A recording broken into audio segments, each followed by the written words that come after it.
लाहौर, पेशावर ऐं पंजाब में अटो वधीक सस्तो थी वियो। पेशावर में 20 किलो अटे जी थैली जी क़ीमत में 300 जॾहिं त पंजाब में 200 रुपया घटि थी वई आहे। घटिताई थी वई आहे। फ्लोर मिल्स एसोसिएशन जे चेयरमैन आसिम रज़ा चयो त पंजाब में 20 किलो अटे जी थैली जी नई क़ीमत 2000 रुपया थी वई आहे। चेयरमैन फ्लोर मिल्स एसोसिएशन मूजिबि कणक जी क़ीमत घटि थियण सां अटो सस्तो थियो आहे। फ्लोर मिल्स हारियुनि खां कणक जी ख़रीदारी शुरू करे छॾी आहे। आसिम रज़ा चयो त असां हारियुनि सां गॾु आहियूं।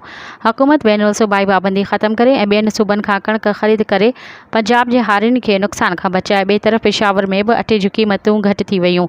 300 रुपयनि जी घटिताई खां पोइ 20 किलो अटे जो थेलो 1900 रुपयनि जो थी वियो आहे। अटे जे डीलर्स ॿुधायो त अटे जूं क़ीमतूं वधीक घटि थियण जो इम्कान आहे। यादि रहे त गुज़िरियल 2 हफ़्तनि दौरान अटे जी क़ीमत में 1000 रुपया घटिताई आई आहे, पर क़ीमत में घटिताई जे बावजूदि घटि वज़न जी मानीअ जो विकिरो जारी आहे। मज़ीद ख़बरनि ऐं तफ़सीलात लाइ विज़िट कयो असांजी वेबसाइट www.awamiNewsHD.com ऐं ॾिसंदा रहो अवामी न्यूज़ HD।